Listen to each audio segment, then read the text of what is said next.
Hello నమస్తే అండి. Welcome to our channel లక్కీదా రెసిపీస్. నేనండి బాలాత్రిపుర సుందరి మాట్లాడుతున్నాను. దివాళీ వస్తుంది కదండి, స్వీట్స్ చేసుకుందామని చెప్పేసి పెడుతున్నాను. కజ్జికాయలు చూపిస్తున్నాను మీకు.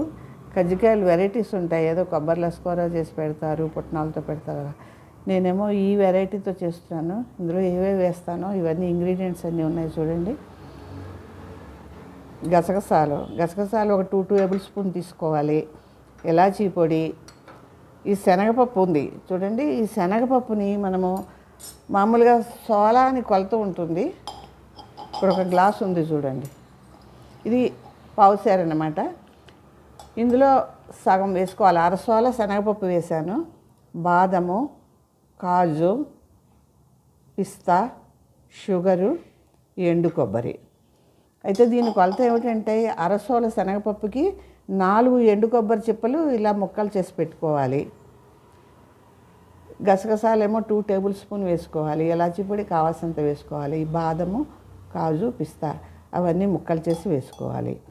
ఒక శనగపప్పు ఒక్కటి మట్టుకు మనం దోరగా వేయించుకుని సన్నగా రవ్వ చేసుకోవాలి. మిగతావి ఏమీ చేయకూడదు. ఈ చక్కెర అలాగే కలుపుకుంటాము, గసగసాలు అలా కలుపుకుంటాము. ఎండు కొబ్బరి కూడా తురుము చేసి పెట్టుకోవాలి.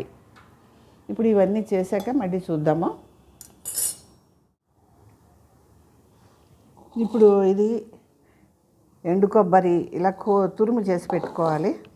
ఎండు కొబ్బరి తురుము చేయాలి. శనగపప్పు ఇలా దోరగా వేయించి ఇలా సన్న రవ్వ చేయాలి. ఇలా సన్నగా బొంబే రవ్వలా చేసుకోవాలి. ఇప్పుడు ఇది ఇందులో వేసేసేయాలి.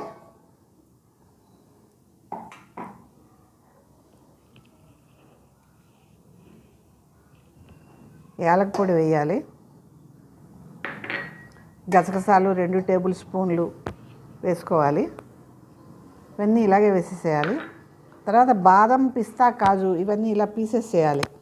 పీసెస్ నేను ఇట్లా దీంట్లో చేశాను చూడండి. ఇది దీంతో చేస్తే చక్కగా ఇలా పీసెస్ ఇలా వస్తాయి. పీసెస్ కూడా ఇలా వేసేసుకోవాలి.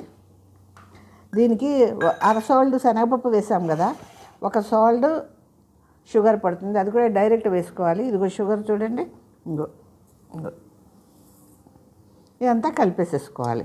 కలుపుకుంటే ఇది మనకి పౌడర్ రెడీ అయిపోయిందనమాట.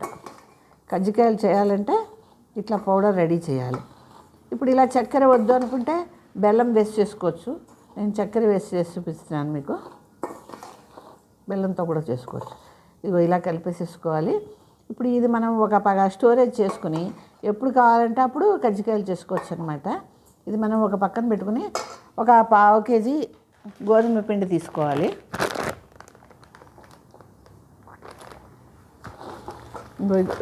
గోధుమ పిండి 1/2 కేజీ వేసుకుని పూరీ పిండి మాదిరిగా మనం లైట్గా సాల్ట్ వేసుకుని తడిపి పెట్టుకోవాలి.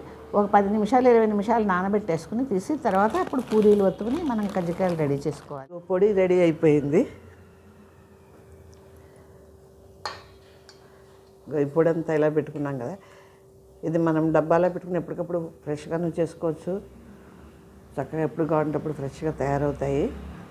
తర్వాత దానికేమో ఇలా మైదా పిండి తడుపుకోవాలి. మైదా పిండి కానీ గోధుమ పిండి కానీ ఏదైనా తడుపుకోవచ్చు.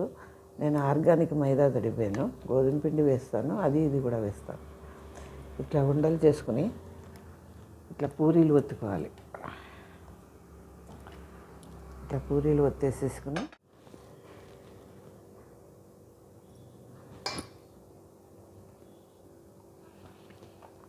అంతే చక్కగా ఇలా చేసేసుకుంటే 1 నిమిషం ఆరుతూ ఉంటాయి.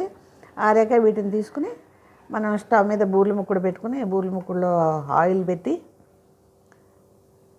ఆయిల్ మాట వేడికాక దాన్ని సిమ్లో పెట్టుకుని నెమ్మదిగా చేసుకోవాలి.